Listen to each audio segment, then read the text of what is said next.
Hello everyone, my name is Surbhi Goyal and I have secured All India rank 78 in this year's examination. Firstly, am I audible to all of you or should I raise my voice? It is audible? Okay. So, firstly I can tell you something about my journey. So, this is my third attempt in which I cleared UPSC, and in my previous two attempts I was not able to clear the prelims stage. So, during that time I took to myself that I should prepare for the mains part, so that if I clear prelims then I can straight away clear the rest of the stages as well. And with L2A I am associated in the manner that I took test series with SURF for 2 times. First, in my second attempt I took the sectional plus full test series. So I used to write the test once I completed a particular section. I will be dealing with this in the ahead. And in my third attempt, after the prelims result was shown, I joined the mains full length test series. Only 2 tests were there for both paper 1 and paper 2. So that also I was not able to write completely, but I would suggest everyone to write at least 2 tests after the prelims result has been declared.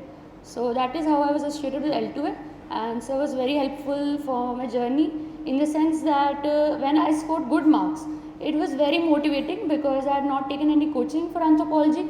So when I scored good in anthropology, I used to think that okay, if a teacher is giving it good marks, that means I am going in the right direction. So I had no one to talk to and ask personally. Like students ask, ma'am, do you have a mentor? So no, I don't have a mentor. I only know a teacher who checked my marks, and on that basis I knew okay, I am going in the right direction. And that's it. So now I'll start about the whole strategy of anthropology. So firstly, a few things I want to talk to about anthropology.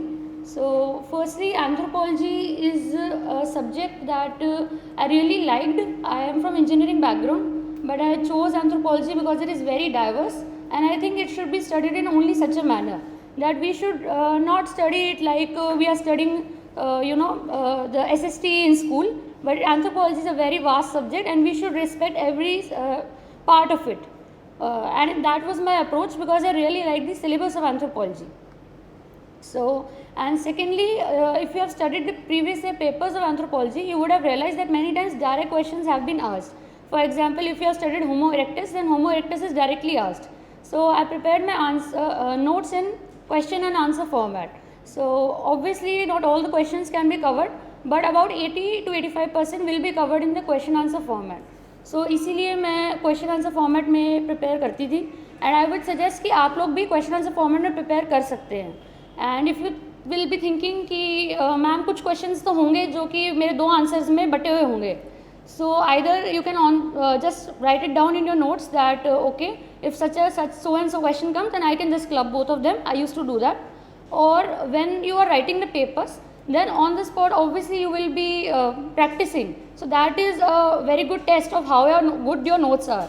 But why am I suggesting in question answer format? Because in my first attempt I had made the mistake of just writing down the notes like we do in history or in GS in general. So that was not at all helpful. I had huge lengthy notes which I had no use of. So I just threw that register of mine and I started again. So just take this advice and don't do this mistake, write in question answer format. Another thing why notes should be made of anthropology is because you will be studying anthropology from multiple sources. It's not like one Lakshmikant for polity. There are multiple sources. So if you are able to combine them in your one register, then that means you will have only one register to revise at the end moment. So that is very handy in my opinion. So I had total 3 registers with me, 1 of paper 2 and 2 of paper 1 and one socio-cultural and 1 biological. So firstly I'll tell my marks if you will be wondering. So I had secured total 263 marks in anthropology, and first paper 1 136 and paper 2 127. To be frank, I had expected more because I have studied anthropology a lot, but unfortunately I had COVID at that time, and I'm assuming that it affected my performance, but all's well that ends well, so I won't complain about it. But I'm just saying that if you are putting effort in optional, then it will give you good results in the end, is my opinion. So I'll begin with paper 1 as I've addressed the general doubts. So I'll be going on line wise, and once I've covered paper 1, then you can ask doubts, and then I'll go with paper 2 and then you can again ask doubts. Okay. So, firstly, there is 1.1 unit which speaks of meaning, scope, and development of anthropology. So, in this unit, what I did was I started always with the definition of by E.B. Tylor, which is in his work An Introduction to the Study of Man and Civilization, 1881. So, this is the manner, and I also remember it till now. So, that is, you have to learn it by your heart.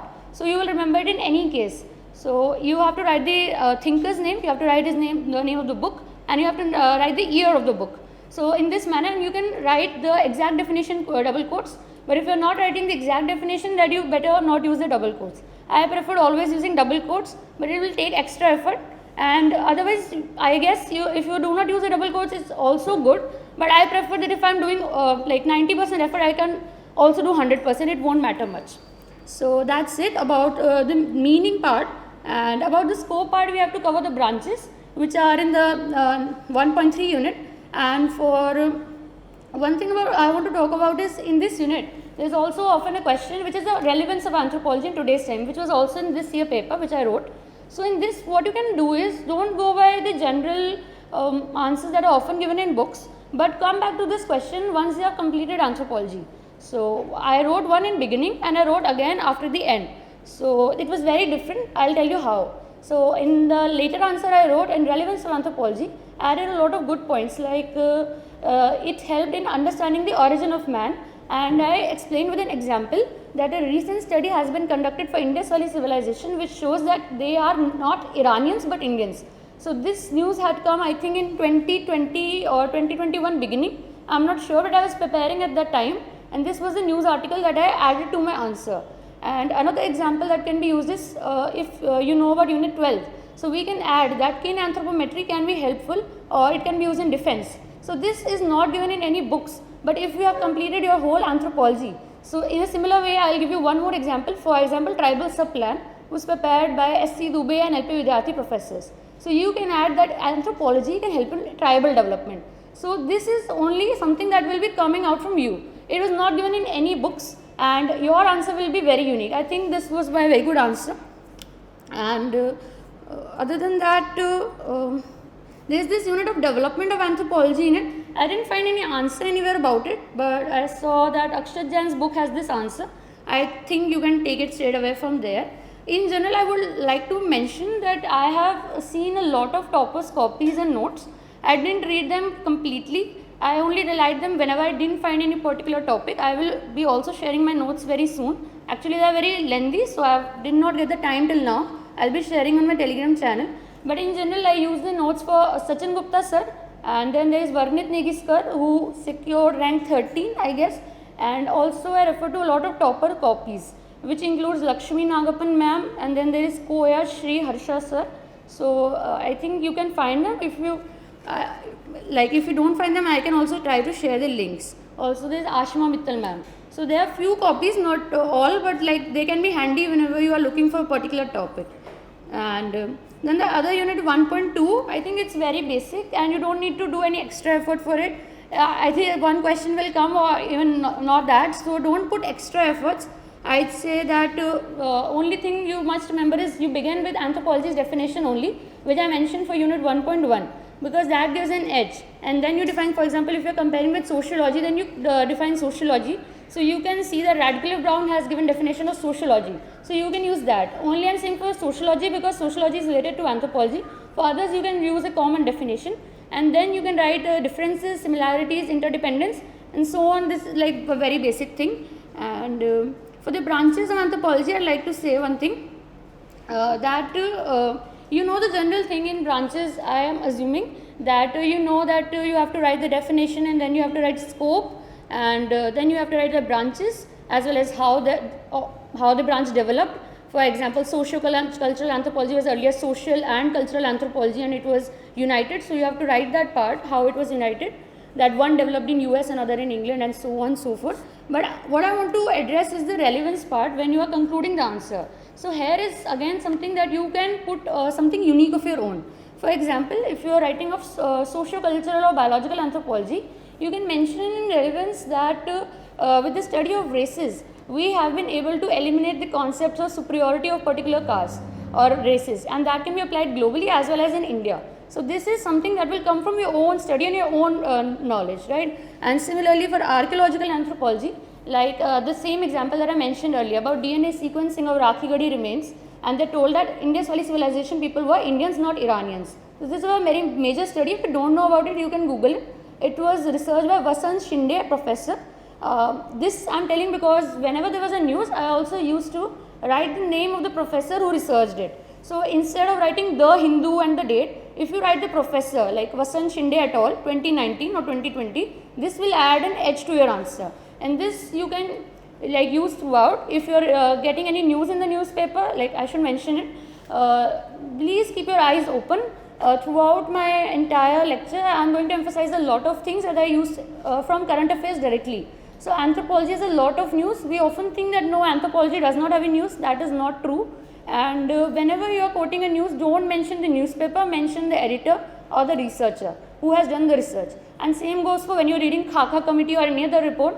Don't mention Khaka committee always. Mention the person. They have also referenced in the bottom footnotes. They have mentioned who has researched this particular thing. So mention that. That will show you writing the real researcher's name. So moving forward, in the unit 1.4, you it's a very basic unit in biological and cultural factors in human evolution.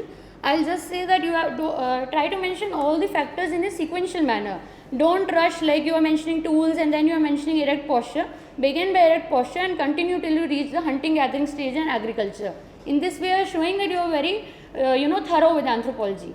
And theories of organic evolution are pretty basic. You can cover directly from the sources. And the C part, which is Dollo's rule, Ngos rule, etc. You should cover them. The UPSC often asks them when people think that they are not going to ask. So prepare just a 10 marker. And for this you can use Wikipedia. I use Wikipedia and I try to mention examples and graphs. You will find graphs also. For example, Gauss's rule has a graph which shows how two people who are living in the same environment, only one of them can thrive. So it will show a graph that how if two individually are surviving, they are thriving both, but if two are in the same environment, then one is thriving but one is going down. So in this way you can show in your answers, so it will be like looking nice. And in the unit 1.5 primates, I think it's the main two questions in there are, one is the human and ape comparison, which is I think given in PNAth. So for biological anthropology I mainly use PNAth, and secondly for the topics that were not in PNAth I often use IGNOU notes. IGNOU you can find, just Google the topic and write IGNOU in front of it and you will find the particular chapter. Actually IGNOU has a lot of notes, so you can just search through a lot of them. And before I go further, I would like to also add that suppose you are making notes. I told you about making notes. Please don't rush in making notes. At least read two sources, understand it properly and then only make notes. Because I initially made notes and I also like the first ones were wrong completely and I again corrected them a lot. So I made a lot of improvements in my note. I won't say that you won't have to make improvements, but at least read two sources for things which are not completely in one book. Like for human and skull, it is like in PNAth it is sufficient, but for something like the branches one, you can read at least two sources. Like for that you can read PNAth and Vaid's book is there in Search of Ourselves. So I read those two and then I made the notes. So in this way what will happen is your notes will be very holistic and you will not have to do the extra things. You will actually have a better understanding. And about the erect posture thing, I wanted to say that obviously you will be making the diagrams. I won't say the things that you already know. But in the implications part, I'll say that many people often write the biological implications that okay, man is able to walk erect, so he is having less heat dissipation or everything else. But also mention the cultural parts. So for the socio-cultural part, you can say that if humans are having erect posture, then the pelvic canal will be getting narrower. And then you will be having difficulty in birth, and this means that the child will be having lesser developed brain, and this means that the mother-child bond will develop in a greater extent, and this means that there will be a development of culture and society. So this is the socio-cultural aspect I am talking about, and this does not come very naturally. I understand it didn't come naturally to me also, but if you give anthropology time, like if you go through paper 1 and again you come back to that same thing, then you will be able to add some points of your own, which will give you an edge in my opinion. And in unit 1.6 of the phylogenetic status, I will say that the basic structure I will just share. I think all of you might be knowing. I'll be just sharing just in case. So firstly, you have to write the meaning of the name. For example, if you are writing about Homo erectus, then you can write that, okay, so and so person has given the name, I am not remembering, maybe Janusz, and he has said that it means a straight postured man. And then you can write the timeline, that when it was found. You can write about its types, which are Homo erectus, Javanicus, and so on and so forth, and you can just make a map and show where it's all found.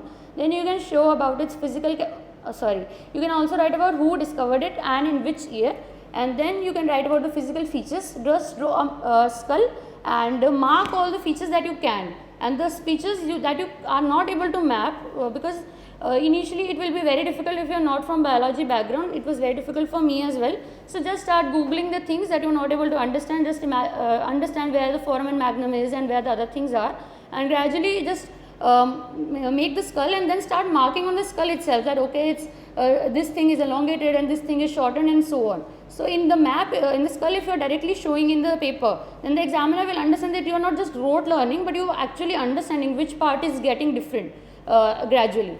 And the rest of the points you can just add in the sequence format. For Homo erectus, I will especially add that Homo erectus is a very unique one because it has a lot of features that are very close to humans and a lot of features which are very different from humans.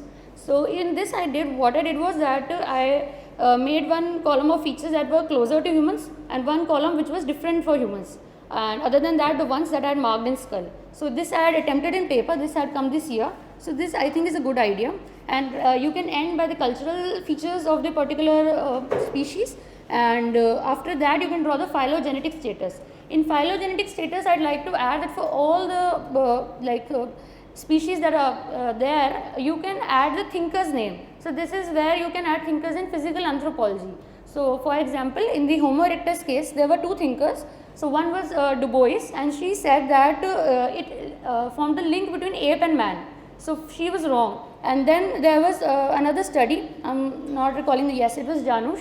So he said that no, it is a part of the Homo genus. So this is how you are adding the thinkers in biological anthropology.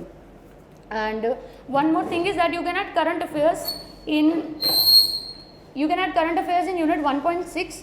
So there are a lot of news regarding how the new species have been discovered of Homo genus.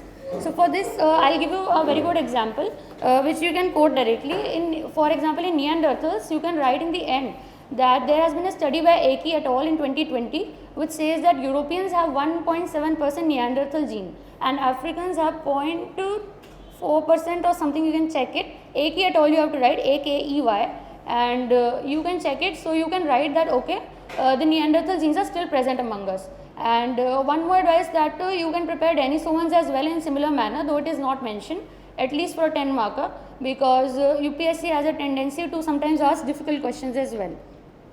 So that is, I think, everything. And if there is a question on comparing two of the same types, for example, Neanderthal man, we have classical and progressive type, then try to make both of the skulls. And if there is a single question only on Neanderthal, then you can make only one skull. And often TNATH will not have all the skulls, so please Google it. I don't think there is any other source which is more legitimate, but just check that what you are drawing is what you are meaning to draw.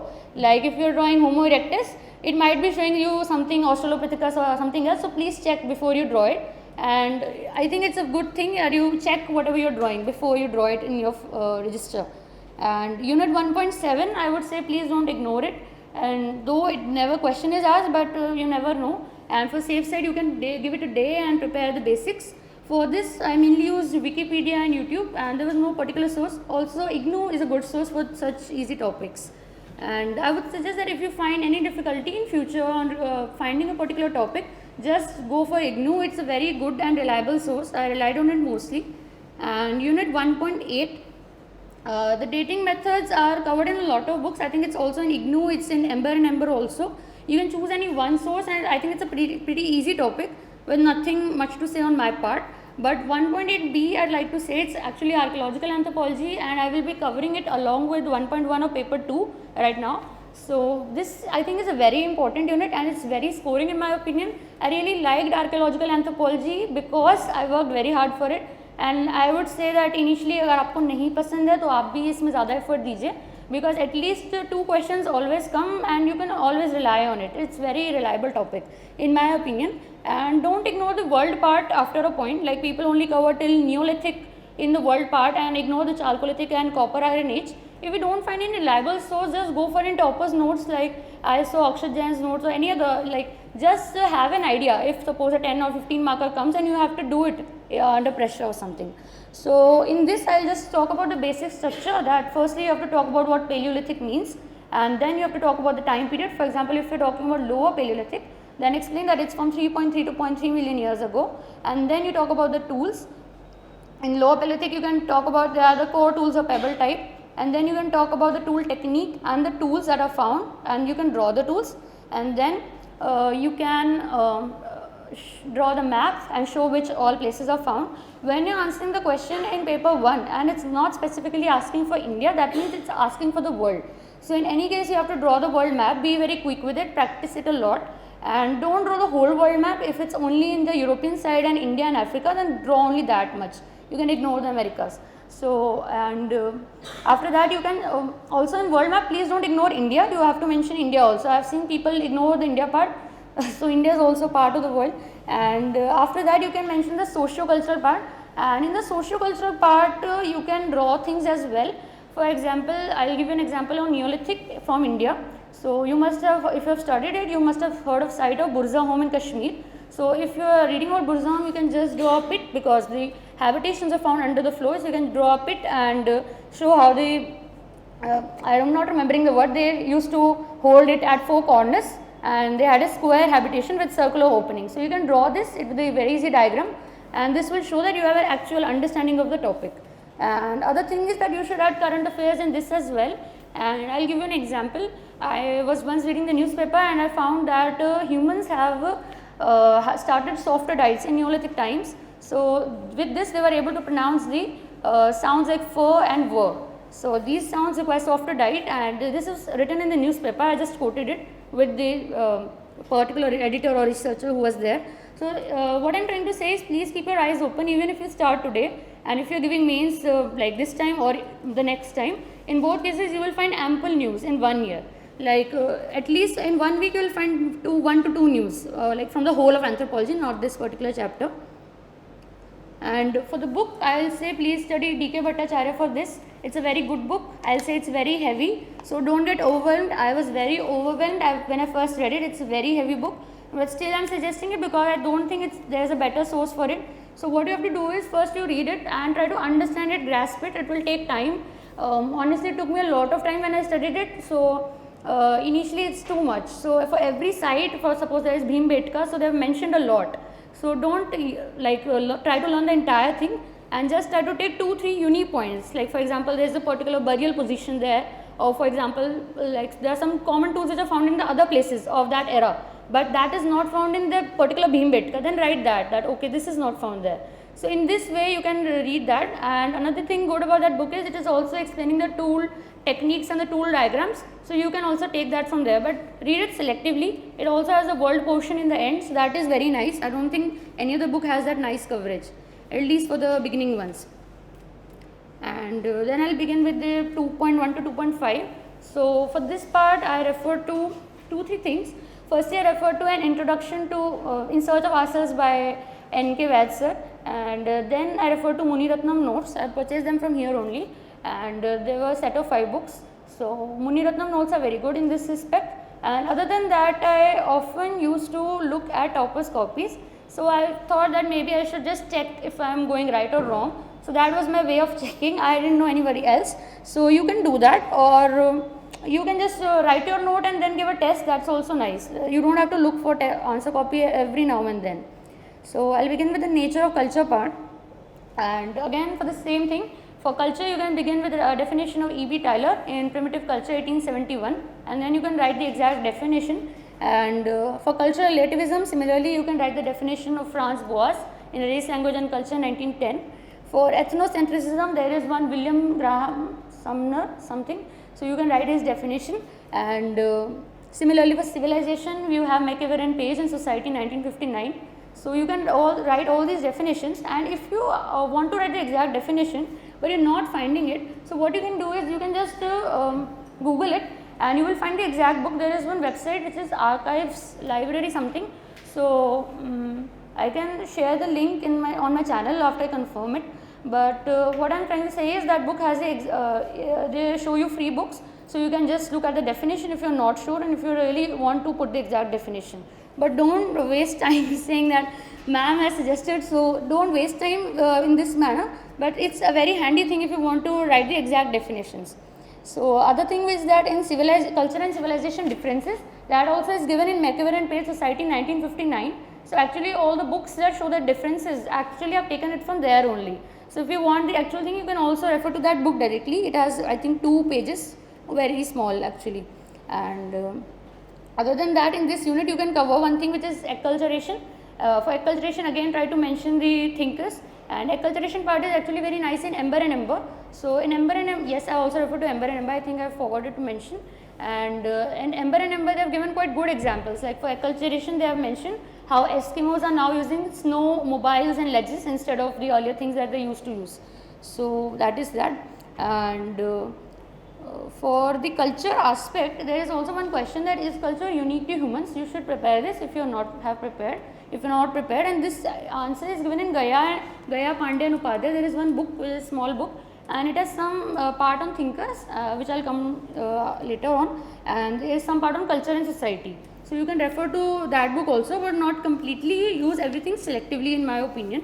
And the another thing is nature of society. I think many people ignore this unit or won't cover it holistically. I would say please don't ignore it, because I have observed that UPSC always asks a question either from 2.1 or 2.2.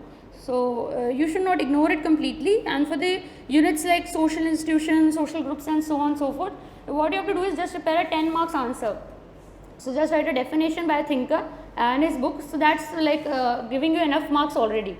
And then you just write the types and the features, and you can conclude it by saying that, for example, if you are talking about social groups, so you can say that today primary social groups are declining and secondary social groups are increasing, meaning that our personal relations have been declining and professional relations are increasing. So in this way you are just adding some context to the situation. In this unit also prepare a reference group topic. So in reference group you can mention about the Sanskritization thing and link it with M.N. Srinivas professor, and you can mention with some example of like Surajit Sinha or anyone else who has studied about the reference group thing of Sanskritization.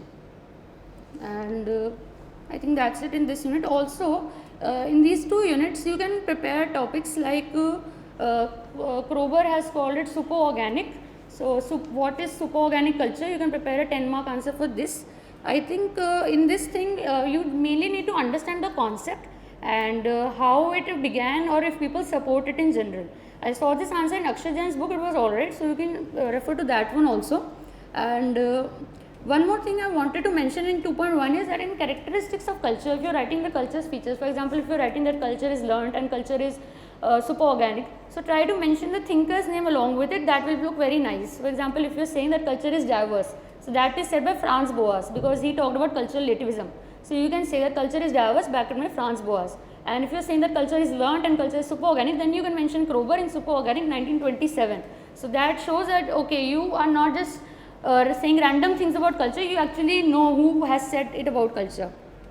And I think it is these things that I am talking about is mentioned in Muniratnam in a very nice manner. They have mentioned the characteristics along with the thinkers. So you don't need to learn all of them, but at least 4 or 5 will be good enough. And the marriage unit, I think it's like the easiest unit and everybody begins with it, I am supposing. I don't know, I began with it. So I think you have to begin, if you are just a beginner, you can begin with this. It's a very easy unit, and I'd say that you should begin with socio-cultural anthropology in general. And so in this you can use the definition by Kathleen Gog, because it is the most holistic one out there. And in the conclusion part you can mention how the Supreme Court has recently said that live-in relationships will be counted as an institution of marriage. So suppose there has been a question about live-in relationships in the past, I think in 2013 or 15 in UPSC. So you can mention this judgment, or in general also if the question is like, is the marriage institution changing, or is the marriage institution universal, or is there a universal definition of marriage? So you can say that there actually is no universal definition of marriage. For example, that Supreme Court is saying that live-in institutions are in the ambit of marriage, but many in our society will disagree about it. So, and I'll say that for marriage aspect, please don't rely on only one book. If you're most people start with N.K. Vadsar's book, but you can read Ember and Ember for it. It has really good case studies, especially for the incest taboo part. They have talked about Kibbuzim of Israel, and for example, there is this part, is the institution of marriage universal. So there is this part that when the women are pregnant, then they need a man for taking care of the food aspects. So this example has been given in Ember and Ember. So there they talk about Hasda foragers of Tanzania. So they say that the women mostly take care of the house, but when she is pregnant, then at that time the man takes care of the household things. So this is a good example. I am not able to recall the thinker, but it's a very good example. And in the marriage also, obviously we will be drawing the diagrams for the simple things, for types of marriage and all that. I always try to give 2 examples of everything in my opinion, and try to keep them of global examples, not specific to India unless asked. And one more thing, there is marriage payments. In marriage payments, there is a very good graph about it in Ember and Ember, which shows what are the different ratios among all the marriage payments. So you can draw that. In family unit, again you can start with the definition. I think there is a definition by G.P. Murdoch in social institutions. It is a very good definition, you can start with it. And in the urbanization, industrialization, feminism part, you should try to give a lot of studies in my opinion. So for studies, I think you can Google them, or if you try to Google the impact of this so and so thing in anthropology, you will find a lot of them in IGNOU. IGNOU has a lot of good studies. For example, there is one study by Yadav which says that so and so number of Delhi households have now become nuclear. Again, I would like to give a current affairs example over here, which says that there was recently in 2019 a UN household database report. I don't think it has been updated, so you can use it once you check it. So it says that the nuclear households have increased to 53 or 56%. I am not sure, you can check it, but it's a very good example. It also mentions how much the joint families have reduced to. So you can mention that in the conclusion part of you saying if the families have changed, or if you are talking about the types of families also. And obviously you will be mentioning all the examples. Please mention a lot of examples, at least 2 for each type of family, for each type of marriage, and also for each type of kinship. And in kinship, again I will say that many people restrict themselves to learning definition in family and marriage. Please also do this for kinship. Kinship is equally important, and you can use the definition of kinship by Charles Winnick. So if someone is thinking that how do I know Charles Winnick, I don't, because what you can do is that you can go for, there is a dictionary of anthropology, and for any term that you are trying to write an answer, just go for his definition, paper 1, especially in socio-cultural part, and you can just go to the index and go for K kinship, and they will be having at least 5 definitions. The one I thought that best suited my understanding was of Charles Winnick, and the same way I prepared a definition on descent also. So you should do this, this will add a very nice edge. So write the name of the anthropologist along with its book name, and if you can add the year, then it's also obviously very good. And go for diagrams when you are mentioning the different types of descent, kinship terminologies. And for kinship terminologies, you can also mention a lot of studies that are there. For example, Radcliffe Brown has said that the kinship terminology helps in understanding social structure, and it has said that suppose we are using the words mossy and so on, so it's like mother like, so it is referring to sororate marriages. So in this way you can mention how the kinship terminology is actually helping us understanding the social structure. And then there is unit of economic organization and political organization. So in both of them, again try to start with the definition. In economic I was not able to find one, but in political there was a very nice definition I will be telling. It's from Schwartz, Turner and Tuden. So you can just Google it, and it's a very nice definition for political anthropology. So you can do that. And other than that, again I will say that for the changes due to globalization and economic systems, so the UPSC often does this is that it asks what are the changes in the tribal societies. In paper 1 they have asked, I suppose in 2020 or 2019. So please don't restrict yourself to economic in when that question comes. If they specifically ask what has been the changes in economic aspects, then you have to restrict yourselves to economic. So I will say that when you are doing unit 3, you can add certain social aspects as well. For example, there was this study among Munduruku of Amazon. So they say that when the rubber cultivation began by outsiders, their families became very nuclear, and the chief who used to control the entire thing, that system dissipated. So this is an example. And another example is there's one tribe, Yanomamo of Venezuela. So they have faced contamination by mercury because of the ongoing projects.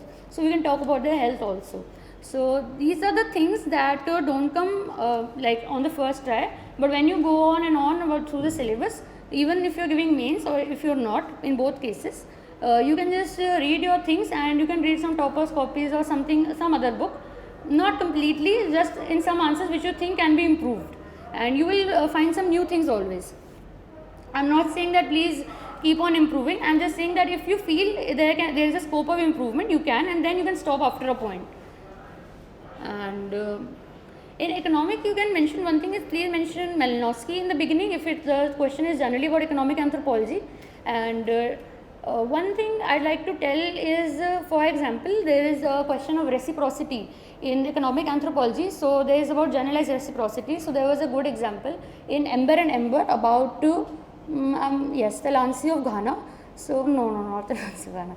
I'm not able to recall the name. I think I wrote it to tell you guys, but the Ember and Ember has a very good example about a tribe which shares the food among like the hunters first hunt the food and they share among themselves, then among their family, then the family of the family, and then among outsiders. So I can just show you, it's like a very nice thing, you can draw it. So I didn't write the whole thing, I just showed it. So what it was like, I wrote that these are the hunters, and then I marked the food over there, this is like the food, and then I divided this 4 parts, and like I wrote, this is for the hunters, and this is for their kin, and this is for the kin of kin, and this is for the outsiders. So it's a nice thing, everyone will be writing, you can just draw something.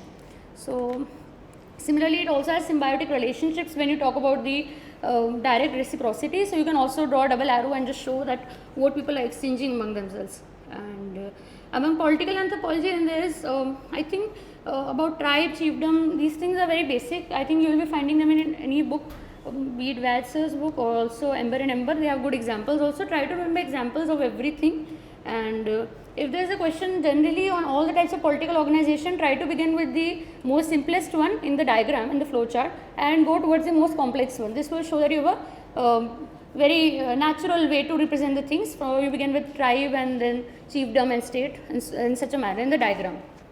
And the social control and law and justice part I like to refer, because this is, I think, the most difficult and important part in this unit. Others are very basic. So in the social control part and the law and justice part, what you should do is you should define these things. So you can define them by a lot of things are there. Radcliffe Brown is there, E.A. Ross is there. Again, I think I used Muniratnam for it. And for this, what you can do is you should try to give the examples of different types of social control. So for example, Henry Maine has said that custom is the basis of social control, and Malinowski has said that reciprocity is the basis of social control. So if you are writing this, so you are writing an extra thing along with the sanctions thing which you will be writing. And for sanctions also try to give a lot of examples.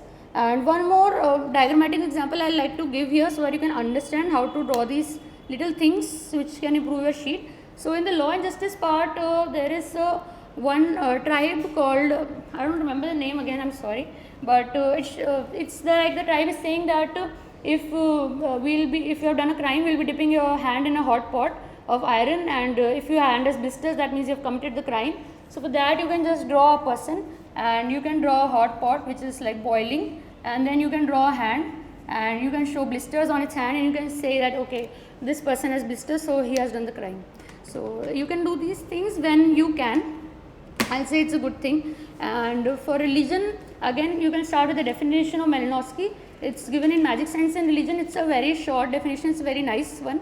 And for all the things you should use definition, my opinion, sacred and profane, you should use Emile Durkheim and his book's name. And then there is Writes the Passage of Ardud von Genappe, you can use that definition. And I like to answer some things which people don't often do, like the which part. So what I used to do this, I used to find there's a website which has all the questions that anthropology has ever been asked. So UPSC has a tendency to sometimes use a very old question of 1990s and throw it in front of us. So I just picked some that we can prepare beforehand. For example, there's a question that is witchcraft a sign of worsening interpersonal relations. So it was asked in 1980 something, but it's a very good question. Sir also had it in test series. So we often prepare about witchcraft in general, but I don't think many people prepare this. So it's given in Ember and Ember or IGNU, I'm supposing, and in this you can just mention 2-3 extra studies. For example, there is a study by Clyde Clarkohen. If you don't know, you can just write the name and you can Google.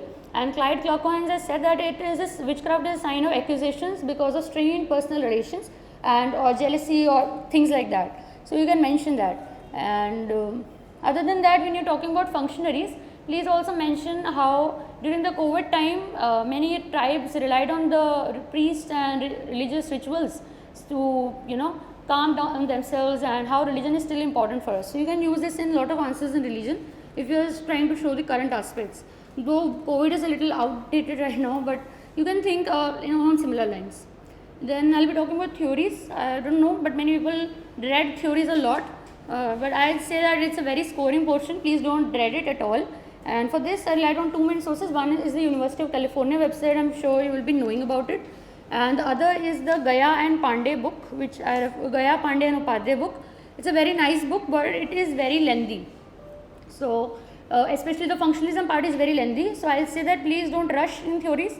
At least understand it 2-3 times before making notes, especially for the later ones. I think the initial 2-3 ones are pretty easy, but when you start with functionalism, it starts getting difficult. And in these theories, just go with the basic thing. First, introduce the theory. For example, if it's classical evolution, you say it's the first theory and what its basic premise is.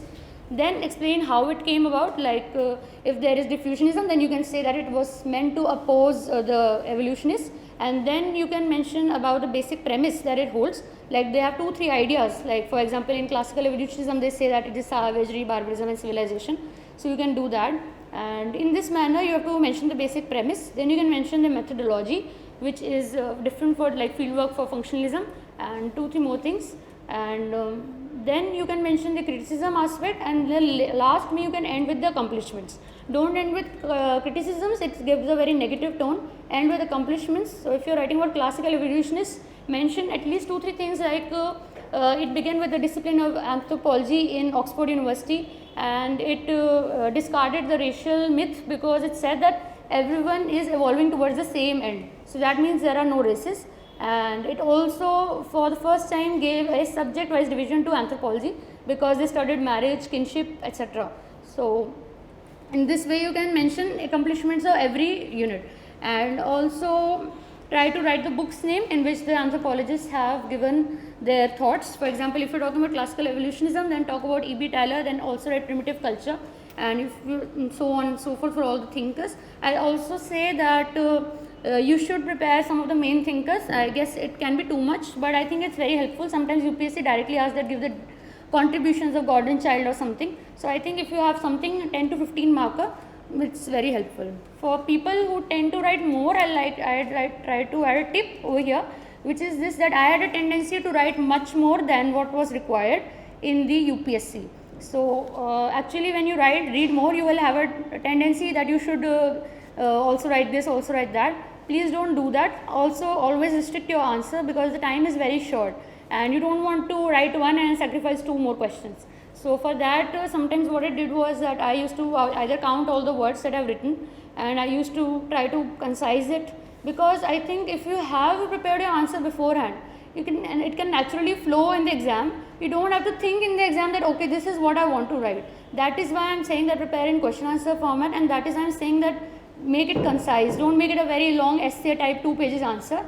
Like 2 pages fine, but not 4-5 pages, and so that instantly you just have to recall it and you can just write it. You don't have to think. Many people think over there that what they have to write, especially in optionals. You shouldn't be doing that. It's a very useful thing, and if you are writing lengthy answers, you can also do use a laptop and write 4-5 of your answers. I prepared a lot of my answers on laptop, and you can just know the word count over there, and it will be very helpful. So you will also be not exceeding your time in your test series, because anyway if you have short answers, then also you will exceed the time for the initial times, I think.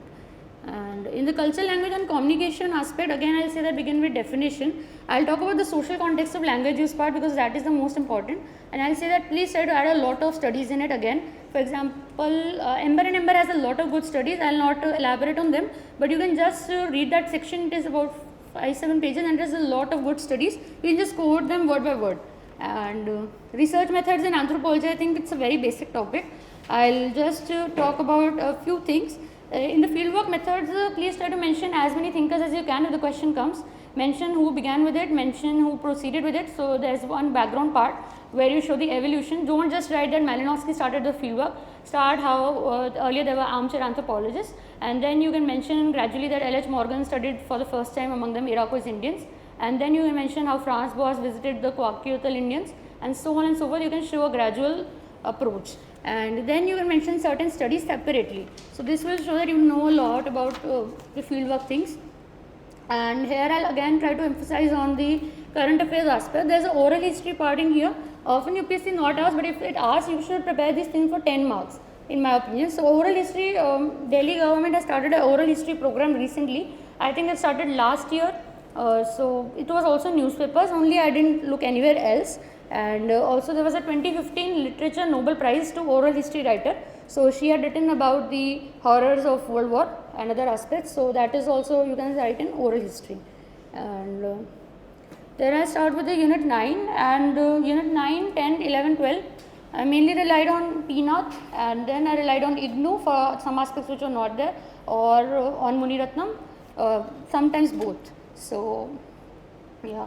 So 9.1 unit is very basic. It has most of the topics in Pinath, but in twin study and foster child method, try to add the studies which are in Pinath, plus try to find 2-3 more studies, at least one. I'll tell you a good study. It's done by NASA on Kelly twins. So it shows how the one twin was taken to space and the other one was on Earth, and it showed how the space brings changes in body because the other twin was on Earth, and you can mention in conclusion in how current studies are being going on in this aspect. And I'll not talk about the studies which are already in the book. I think all of you will be knowing that, or you can just refer to Pinath for that. And I'll say that for human genetics part, please also prepare this question of nurture-nature debate. It's a very oft-repeated question in past. And for nurture-nature debate, you don't have to do anything new. Just say that it is a very common debate in anthropology. Define what nature is, that is genetics, and define what nurture is, that is environment. And then you mention the twin studies or the foster studies, and then you can write the discordance and concordance studies and variability studies there, and then that's the usual answer you have of the twin method. And Mendelian genetics is a very recombinant DNA technologies I want to mention. In recombinant DNA technology, India has safety guidelines for it. You can mention this in the conclusion. And recombinant DNA technology has been used in making vaccines. This time Covishield has been based on this, and a lot of cancer based studies are based on recombinant DNA. So you can just add a few things when you write the aspect of application or relevance part. So it shows that you are not writing a bookish or a common, जिसे कहते हैं कि tape the answer सबने एक ही. So the examiner will know when he will be reading the answers. So it's not like they just sign. They will be knowing if everyone is writing the same and you are writing some different studies or examples. So you just have to write recombinant DNA in Google. Actually, I have told you good studies, and one you can also use it is also used in waste degradation. So there is a study of naphthalene balls degradation using DNA recombinant technology. So some Firefly has been modified for it, so you can study and write that also. And unit 2 is pretty basic. I'll just say that for all the types for inheritance, monogenic and polygenic inheritance, just try to add examples. So for example, if you're writing polygenic inheritance, don't just write about skin color which is given in Pinath. So initially I also wrote only that, but gradually I also searched it a little, and I found that human male baldness and type 2 diabetes, also hypertension. These are also things which are determined by polygenic inheritance. So the examiner will know that, okay, you don't only know about skin color, you also know about other things. Otherwise, it's very nicely given in Pinath. I don't think I can add anything more to it. And unit 9.3, in this I'll say that same goes for Hardy-Weinberg. Please try to add a few unique examples in the application part. You can mention a Hardy-Weinberg equation which is not realistic in real life. It can be used for genetic marker studies to understand the human origin. So if this is given in IGNU for the applications part, you can refer to it. Otherwise, same goes for consanguineous and non-consanguineous mating. And in this aspect, there was recently a news in 2019 which said that a child had eye defects, and he was from Hyderabad, I'm supposing, and his parents had consanguineous mating. So often these news are there when you look at the state section. So you just have to keep an eye out of them, and if you write a new news which is there, so it will look nice. And the other things are, I think, directly given in peanuts, and you don't have to do much for it. For Mendelian population, it is not given. Just prepare a 10 marker note. Just understand what Mendelian population is, and in the end you can mention that Mendelian population is not something we can have, but we have our own form. For example, often people marry in their caste or marry in their nation. So that is one form where we try to implement this.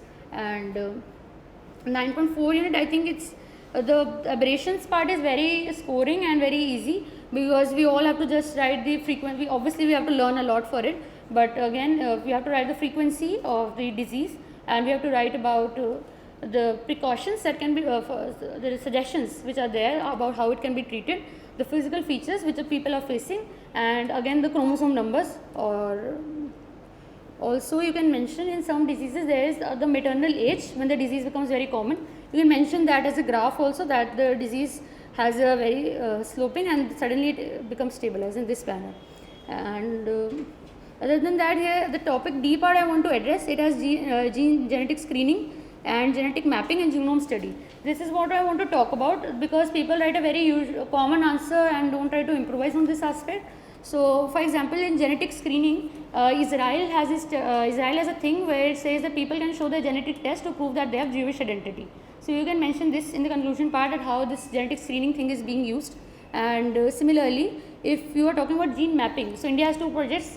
One is IndiGen project and another is Genome India project. So you can mention that. Another important project has been one in Ganga, where they are studying the antimicrobial resistance in the rivers using gene mapping. So that is, you can mention. All these things I have taken from newspaper only. If you start today, you can also find a lot of things, in my opinion. And then we have race and racism. I think race and racism is a very important unit, because UPSC always tries to ask something from it. So prepare a definition, prepare some extra thinkers. I'll tell you one, Franz Boas. Franz Boas was against the racism concept. So if you will Google Franz Boas on racism, you will find his viewpoints. And you can also write Dobzhansky if you are not writing it. Dobzhansky has a very good definition of racism also, or race. In Peanut it's given, and he also has some views. You can write those views. And I'll give you one example of current affairs again. So in the hereditary and environment section, there was a news which said that women's pelvic canal depended on the region they were born in. So for example, in the colder areas it was wider, and in the hotter areas it was narrower because of the heat difference. So I'm not exactly sure, but you can just Google the news and you can mention in the current affair aspect how the studies are already going on. This is an important area for birthing process, and because the same medical procedure is used which has been developed in the Europe and Americas, but the women are different everywhere, and so this is an important study. In this way you have to show the relevance and just not quote it. Otherwise you just have to mention it directly. For the racial classification aspect, try to mention criteria as many as you can, but try to keep it in time limit. This was one answer which I always exceeded in time limit. So try to mention the important aspects first. And you can draw the diagram for the hand part where you are showing how this can be shown using the hands, and I think it's given in Sachin Gupta sir's note, I am assuming. And otherwise it's quite direct in Peanut. And for the genetic marker thing also, it's given in Peanut. For this chapter you can prepare it for 10 marks mostly. Don't try to do it extra, because not many times it is asked. But one answer you can also prepare in general about what is genetic marker. So you can write that it is something in the a DNA sequence which is in our body at a particular location, and we can use to identify our particular population. For example, if we are talking about ABO blood group, so A is found in Americas and B is found in India and the eastern side of the continents. So in this way you can draw a map and you can show which part is where. And map one I'll tell you, which is very nice for the hemoglobin part. Not many people draw it. I think it's given in IGNOU. So for hemoglobin you have to search it, and you will find that HbE is found in northeast, and HbS is found in South India, and HbC is found in Punjab. So if you draw this on your map in the hemoglobin answer, I think it's very rare and not many people are drawing it. And for GM thing, you can write that IgG antibodies has been used during COVID times. So these are some things which are unique in my opinion, and not a lot of people will be adding it. So the general things you can easily find in Peanuts, they are given word to word. And one more study I'll tell you that is about a human leukocyte antigen, which is the savior sibling news. So recently a younger sister was given birth to just to save her older brother. So they have a similar HLA complex, So this was a savior sibling news. You can Google it. It's a very prominent news. And ecological anthropology is a very easy unit. It's directly given in peanuts. Just remember to add the graphs for the different changes that happens to the body, and try to mention the different laws that are there, and it will be done in peanut. And for epidemiological anthropology, I'll say that UPSC has started giving this unit importance, and for this, first there you have to prepare an answer what is epidemiological anthropology. So for this, use the definition by Trostel. He had given it in 1996, and it's a very nice definition. You can use this. And for this answer, you should write it in 3 sections, like what are the 3 types of studies in there. So one is epidemiological approach, other is interpretative approach, and one is critical medical anthropology. So this I had used from Sir's answer only, and it was in the test series answer. So in this you can write, and there was one study I'm sure you will be knowing, and if you don't you can write it. There is Nat Geo study in 2015 in Ebola by Amy Maxman. So it shows how anthropology helped to remove Ebola from the country in Sierra Leone, country Sierra Leone. And similarly, in interpretative section that I talked about in epidemiological anthropology, you can talk about Levi-Strauss's studies. So what he said was, he studied the Panama women, and he said that when they sang and talked about the rituals, this helped in removing the stress of disease and reducing the disease burden. So these are the things that you can write. Otherwise, in the nutritional deficiency aspect, you can use a comprehensive national nutrition survey that government has recently done, and I think it's a very nice survey. So when you are writing, you can mention how many people in India are malnutrition, and it says that about 2 out of every 3 children die due to malnutrition under 5 years. So it's a very big thing, and you can write it. And the 10th unit is directly given in peanut, but I'll say that please add the graphs. Don't ignore topics like prenatal, natal, infant, and so on, because UPSC this time asked about the adolescent part. I never ignored it, and it helped me. And at least cover a little for 10 marker for all these stages, and mention the studies for the factors. I think they are given in peanut very nicely. For example, environmental aspect, it has given the studies. I think peanut has it, and it's a very direct unit. I'll say that also prepare for secular trends of growth. It was asked in 2020, I think. So in this also you can write the studies and mention the graph. So this is also given in IGNOU. So most of the things you can go for IGNOU if you don't find in peanut, or if you're doubting it.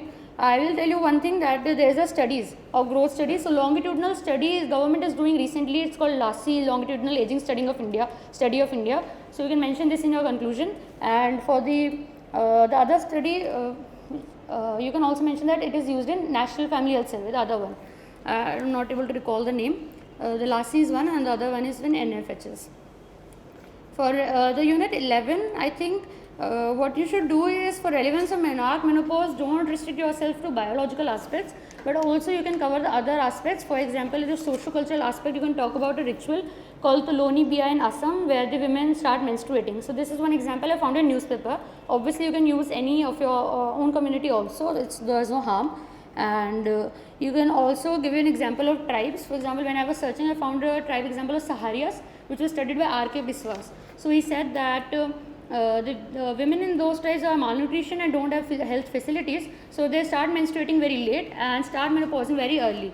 So I also learned the ages, and I think it was very nice. The question was not asked though. So, and anyway, so we have the theories. Then theories, I'll say that please cover at least for the social biological, everyone does because it's given in peanut. But for the social cultural, I'll tell you 2-3 names. I wrote these so that you can at least prepare a 10-mark answer. So you can write the social capillarity theory is there. Then there is increasing prosperity theory, and then there is surplus population theory. So I just prepared these 3 in case a question comes. And for the factors affecting fecundity, fertility, natality, and mortality, I'll just say that please use a lot of studies in these answers.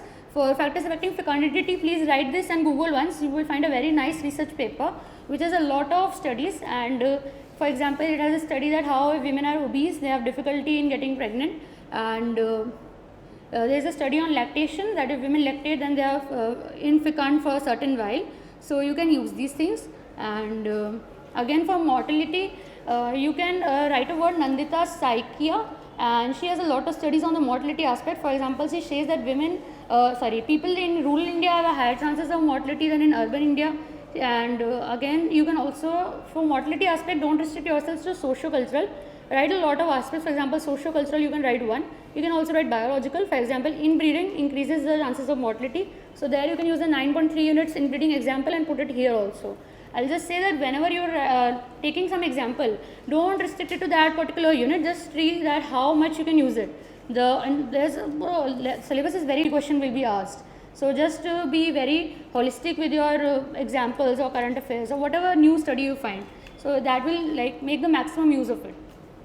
And the unit 12, I think it's very nicely given in peanut. I can't add much, but I'll say that I'll give you a few nice things about that I researched. That for example in forensic and DNA technology part, you can answer that, add that India has started that DNA technology bill, so you can mention that. And you can mention one, there was one study that Kerala is doing DNA fingerprinting for elephants, so that if there is a theft or there is some problem, so we'll come to know. And for the nutritional anthropology, there was this study of Hailakandi, Assam, where it said that the people are having difficulty in eating the iron folic acid tablets. So they made some jaggery candies so that they can consume it in that form. So this is where anthropology comes in the form of nutritional anthropology. So these are little things which will give your answer an edge. I found all of these in newspapers only, there is no other source. And one more I like to add is for the defense part. There was this CRPF news. CRPF is making now women specific body gear, so it can be added in anthropology, defense anthropology. And earlier there was no specific women specific body gear. So yeah, so that's it for paper 1. I think I spoke a lot, and if you have any doubts you can ask me. I'll also take a little break. You can ask if you have any doubts.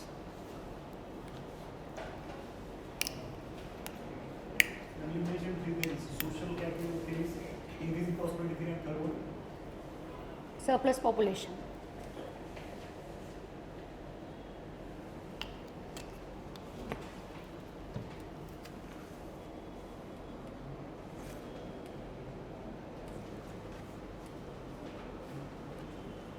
So I suppose you don't have any doubts. So I'll begin with paper 2, and paper 2, I have talked about the archaeological part already. So I'll just go to the 1.2 unit, and in the 1.2 unit, I think that what you have to do is please analyze the previous year papers and compared to the year you are giving the exam in, and UPSC often asks them in a sequential manner. In my year it was not asked, but otherwise you will notice that there is always a sequence between the Ramapithikas, Sivapithikas and Narmada man. So you can just guess which one will be there. Obviously you will have to prepare all 3, but still. And this unit is given very nicely in IGNU, and again you should add the thinkers in this part. For example, in the Narmada man, a lot of people said that it was Homo erectus, and some people said that no, it was Homo sapien form. So you can write those thinkers' name. And also there is a Narmada study going on between India and USA, which was started in 2011. So you can mention that, because Narmada Valley has a lot of archaeological remains. And that's it. You know the general sequence. You have to mention the name of the species, and you have to mention its time period. You have to mention all the location of different species. For example, Shivapithecus, Indicus, and all those. And then you have to mention the physical features, and then you have to mention the cultural features if you are able to find. There are all of Narmada man ke cultural features mil jate hain, baki okay I don't remember.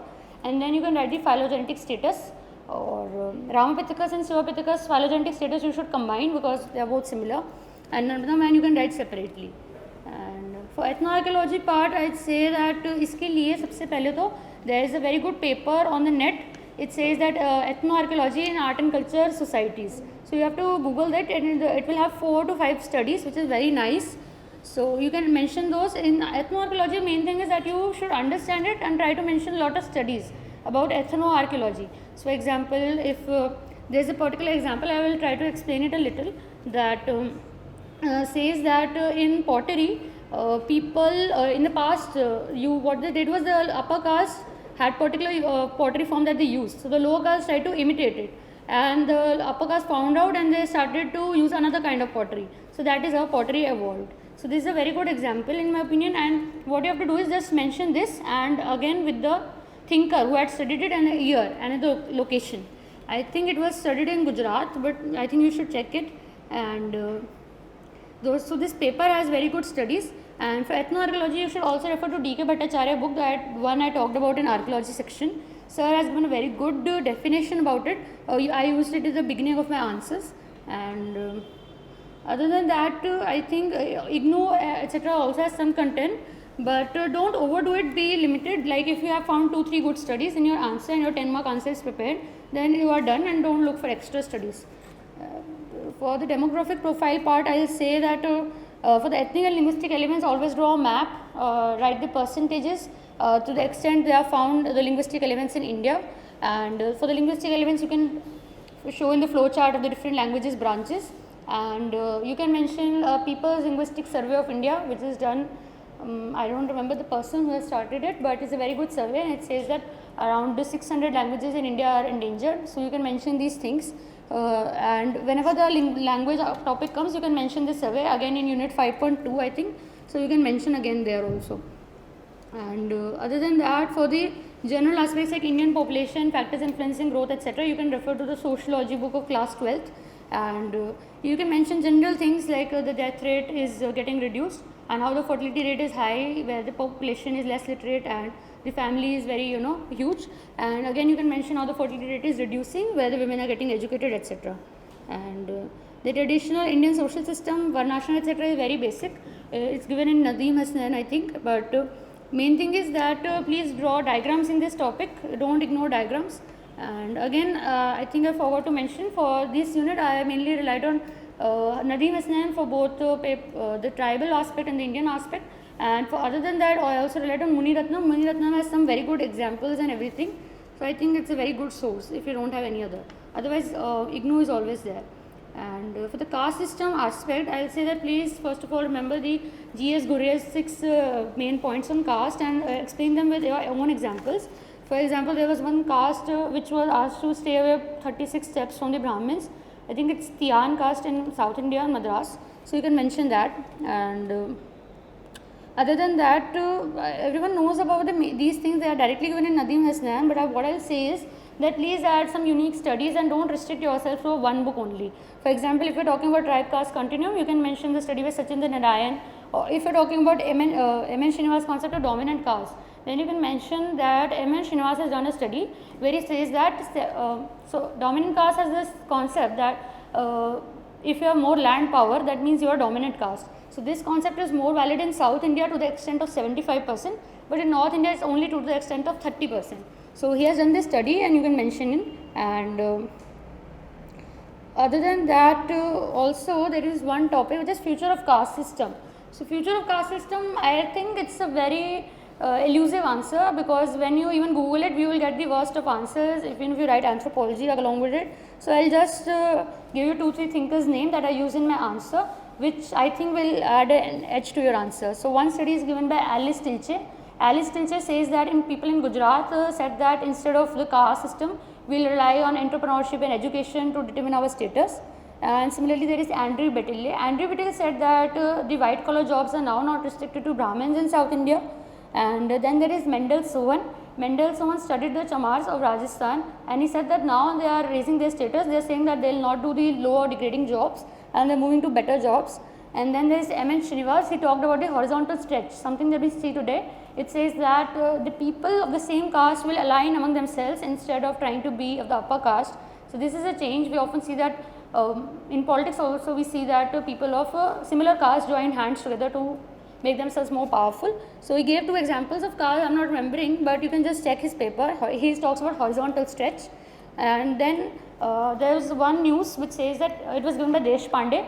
He says that the lower castes are, though improving, they are still joining only the lower paying or less prestigious jobs. So it's very, I think a very crucial point which we can mention, that even though they are improving, they are not improving as such as we'd like to believe. So these were some studies, I think they were very important. And in the sacred complex and nature and spirit part, again, I think it's very direct. First of all, it's given in Nadeem Hasnan, but again, try to add some unique points. And for the sacred complex, you can mention its relevance, that sacred complex is a place where the great tradition and the little tradition can meet. So this he has also said it, and you can use his words as well. And similarly for nature and spirit complex, you can mention 2-3 extra thinkers, and then what you can say is that okay, with the information of the nature and spirit complex, we can so on use the developmental programs in those regions. For example, S.G. Morab studied the Soligas through the nature man spirit complex. So in this way you can understand the developmental programs of those regions. And this actually you can use the Niyamgiri concept as well, because the Niyam Raja they had, so we can do the mining over there. So that is also a nature man spirit complex idea only. And for the sacred complex you can also add the Prasad scheme, which is by the government for the cultural heritage regions. And in general also, if you think about it, the sacred complex concept, so if you will think that, you will understand that it mainly says that there is a sacred core and the things spread from the center towards the outside. So you can use this for any thing you want to educate people about. For example, you want to talk about open defecation, then if you talk about a particular central region, then it will spread outside. So this you can use towards your conclusion in its overall relevance part as well. And impact of Buddhism, Jainism, I think it's very basic. You just have to cover all the different aspects that they have helped in our society, and you can mention a few thinkers which you often find in answers. You can look for topos copies, they have mentioned different thinkers. I will also share my notes. I will try to share what thinkers I have used. And for the fourth unit, there are a lot of thinkers and anthropologists which are there in India. So there is this PDF. I think many of you will be knowing about this PDF, and if you don't know, then I can share. So this PDF has very comprehensively shared all the Indian anthropologists, and you can just Google Indian anthropologist PDF. I am not able to recall the name of university. And then there is Gaya Pandyan Upadhyay book that I talked about. It also covers 6 thinkers which are the most prominent ones. So but it's very actually too much, so you have to cover it in a very limited manner as per your needs. I'll say that when you cover the thinkers, you can do some unique things, like when you're talking about where they did fieldwork, you can just draw a map and you can mark where they did fieldwork. For example, if you're talking about Hevendorf, so you can say that okay, he did the fieldwork in northeast and in the south. So you can mark those regions. For example, he did fieldwork in Konyak Nagas. And other thing is, you can mention a few of their books as well, along with the years, not all because there will be many, but 2-3 main ones, that will be very nice. And there is also one thing in this unit which is colonial anthropology, or UPSC often asks about it.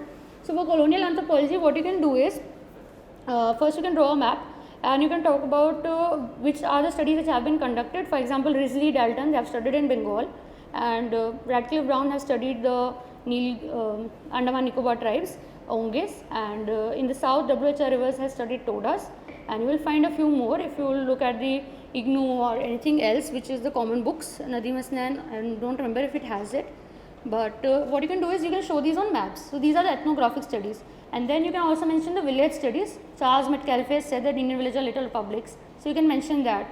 You will mention the linguistic aspect which G.A. Grierson has done. So in this way you are not limiting yourself to the ethnographic studies only in the colonial anthropology, which people often limit themselves to. And other than that, in the I'll first talk about 5.2. In 5.2 unit there is about linguistic and religious minorities aspect. So for linguistic minorities, I'll say there is a map by UNESCO about the indigenous languages. So it has map for every country and it also has a map for India. If you look at that map, you will get to know where the endangered languages are. I'll just show you in any case. Wait.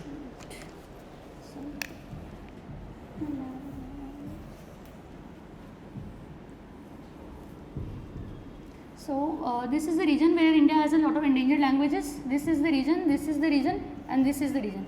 So if you draw these 4 regions, it will look nice, and you can mention that UNESCO has given this map about India. And you can mention the People's Linguistic Survey of India that I talked about earlier. And other than that, you can also, when you're talking about linguistic things, you can also talk about the government schemes, like there is a scheme for noting the languages which have less than 10,000 speakers. And when you're talking about issues the linguistic minorities face, so you don't only talk about the exploitation or the assimilation threat, but you can also talk about how the Indian census earlier used to cover all the languages, but now it covers only those languages which has more than 10,000 speakers. So in this way, a lot of languages have been vanished from our census. So this I found in newspaper. So you can Google it, and it was in the Hindu article, and it was a very nice point because earlier we used to count all the languages.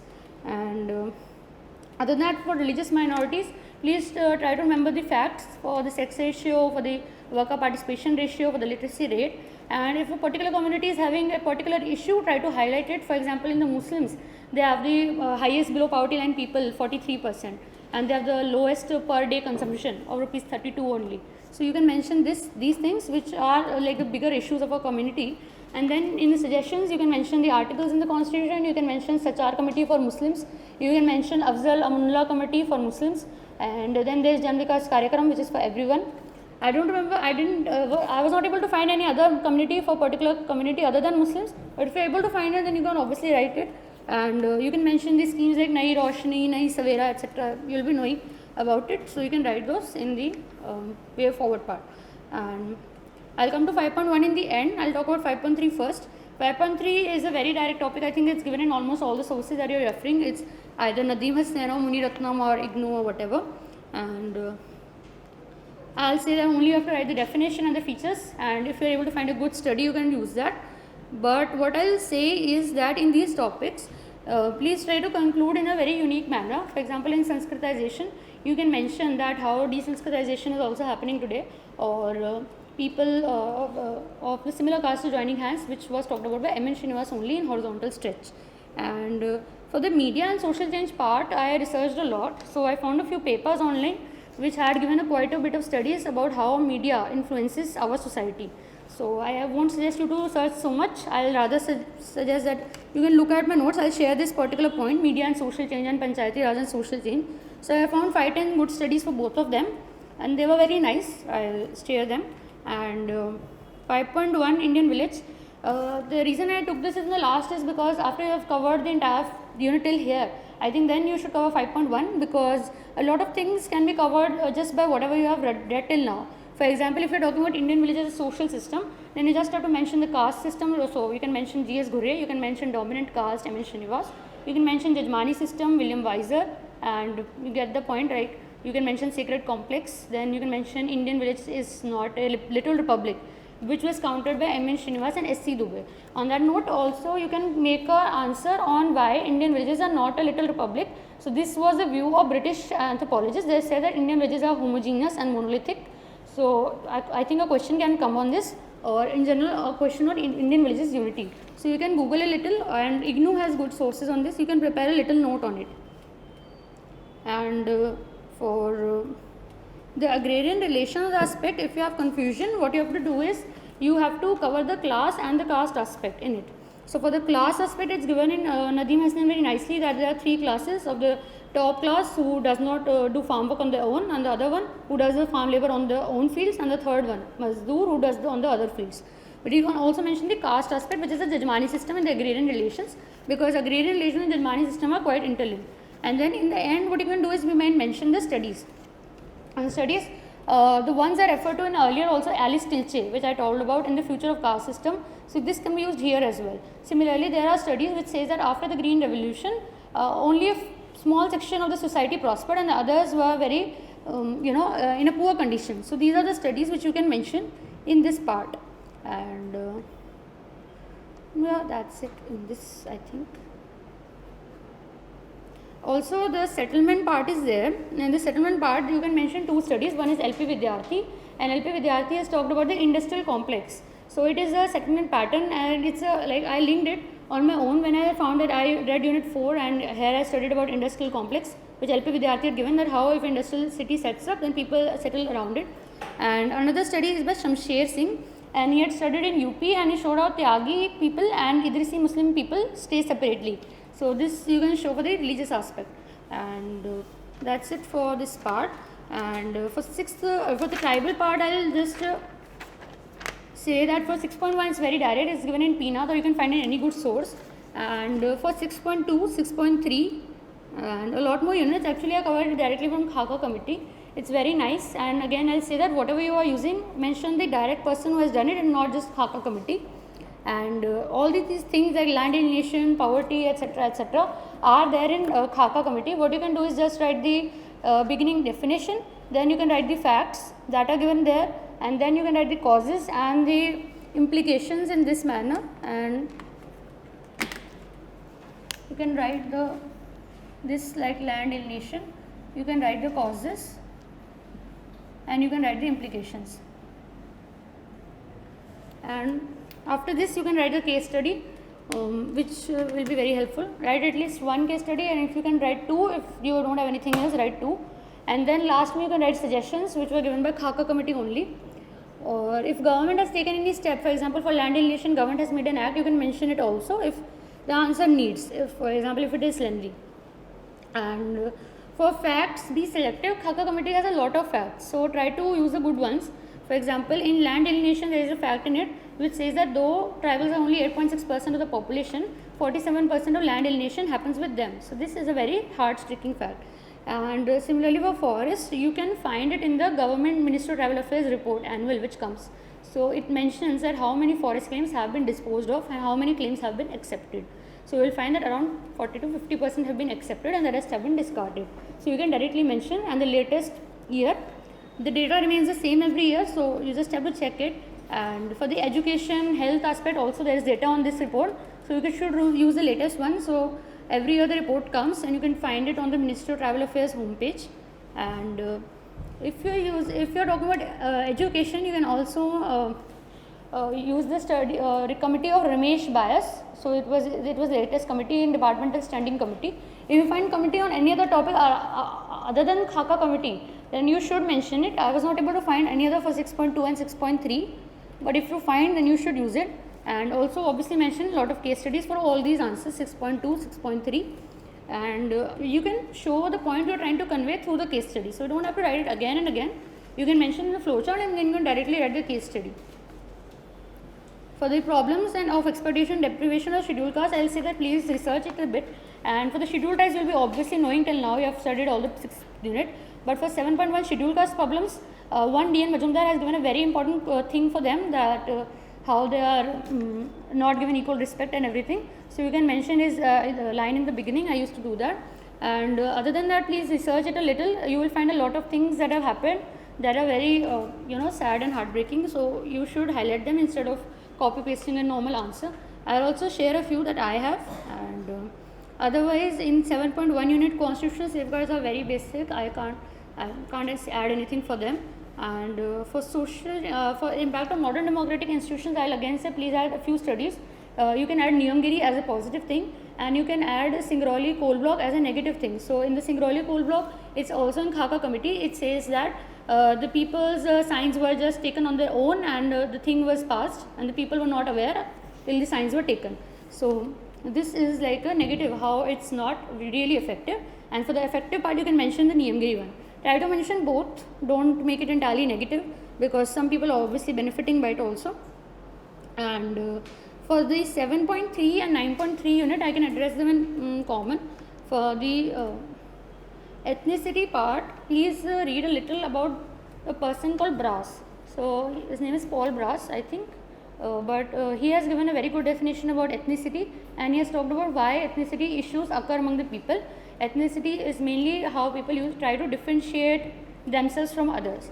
And whenever you talk about ethnicity, please try to make it a point that it's mainly because of the economic differences and the political differences, and not because of the actual socio-cultural differences. Because many a time the people who are raising these issues, they have faced certain problems either through the education or the health, or they are not getting political representation in the region, and that is why they are raising their voices.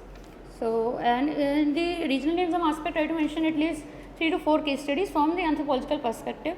You can talk about the Nagas in the northeast, you can talk about the Jharkhand movement in the central India, and in the south you can talk about the Dravidian movement where they talked about the language issue, and in the Punjab you can talk about in the northern aspect where there is a news which says that case study which says that in the Punjab, the Punjabis are very rich socio-economically, but they don't have as much political representation till a long time. Now they have, but they didn't have till a long time. So that was the reason why the entire Khalistan issue was raised there. So in this way, you should try to don't make it entirely a GS answer. So some thinkers have studied about it. I will also share my notes because it's not easy to find, to be honest. But I'll share them. And if you find them with some toppers copy, then just take it. Don't hesitate. But you can check once if you are doubtful. And same goes for communalism issue also. Communalism के लिए भी आप लोग कुछ studies रखिए और बाकी आप general दे सकते हैं. Communalism के लिए एक study is there by Clifford Geertz, which we study in thinkers section. So he says that how this is mainly stems from the socio-economic issues. And other than that, impact of Hinduism, Buddhism, this is a very easy topic. It's found in a lot of books. I'll just say that please use census 2011. It says that which tribe has which religion to the maximum extent. So a lot of books don't give the right figures. Census 2011 has the right figures. So we can mention for all the 4 religions. And other than that, you can obviously mention the studies. You will find studies everywhere. Muni Ratnam is there, and it's also in Nadim Hasnan. You can find a lot of topper copies as well. If you don't find it, just find yourself some good topper copies. I will also share mine, and you will find a lot of good studies there itself. And other than that, for the tribe and nation state, I'll just say that prepare a one answer which you can use if the question comes. You can, what you can do is you can say that initially the concept of nation state was non-existent, and it only came into being in the recent years, about 200 to 500 years, and before that the tribe concept was the main thing. So you can mention how the tribes and nation state are not having a compatibility between them, because they are forcing their language upon them, and we are taking away their forests, we are taking away their lands, and the cultural assimilation is also going on. So in this way you can mention a few things why they are incompatible. Then you can mention about our first Prime Minister's idea of tribal panchsheel. You can mention concepts like LP Vidyarthi's nature man spirit complex, where we can try to integrate them in a way where they will also like it. And other than that, for the unit 9.2 and 9.1. So 9.1, this mostly covered from Khakha report, because the PVTG's concept is there, and tribal policies are also there, which the government is doing. For tribal policies, you can also refer to Ministry of Tribal Affairs report. It has a lot of programs. You can use the ones you want to, but I'll say that try to be holistic. Don't restrict yourselves to education. You also cover health, education, and also cover their social aspects, where they are given some sort of progress in a general manner. And also you can mention about the acts that have been legislated for them. For example, Forest Rights Act is there, and other acts which have been, PISA Act is there. So you can mention those also in this. And also in this, please cover the denotified tribes topic. This is not mentioned, but it is often asked. Also because in 2019 in budget, denotified tribes was mentioned. So I think you should cover it at least for a 10 marker. So IDEAT and Renge Commission are there. They have given some good ideas on it. And at least now you can know about their history a little, why they were called criminal tribes earlier, and how many of them are there, and what are the issues they face. So mainly because they are not registered as a SC, ST or anything else, they are considered normal people, and they are also facing harassment by the police. Okay, and then for NGOs, I'll give you just some names, because I googled it, I didn't find any good source for it, so I'll just tell you the names of some NGOs that I read out. One was Shiksha Sandhan, second was Tribal Health Initiative, third was Sampurna Bamboo Kendra, and fourth was Anandi. So these were the 4 NGOs I used in my answers. And for the 9.2 unit, I think there is not a very good source for this unit as well. So what I did was I divided my answer in 3 parts. First, I told how anthropology can be helpful. So I mentioned concepts like cultural relativism, or holistic nature of anthropology, or fieldwork method, and participant observation. And then I talked it can be useful in policy formulation and policy implementation. So these were the 2 parts. So for example, if I am talking about policy formulation, then I can mention the tribal sub-plan that was formulated by SC Dubey and LP Vidyarthi. And policy formulation ke liye you can also mention the nature man spirit complex, because it can be helpful in forming the policies. And also forest policy, because I don't remember the name, but forest policy was also formed with the help of R.K. Biswas. No, not R.K. Biswas. His name was with B. I'm not able to remember. And then there was policy implementation part. So policy implementation, again you can mention that Hemmendorf was very helpful in the education aspect. Elvin was very helpful in that aspect. SC Dubey also did some community development program. So in this way you can write. This will come from whatever you have studied till now. And I will share my notes on this, so you can take a help. And if you have any doubts, you can ask. That's it from my side. I think I've talked a lot. Ask.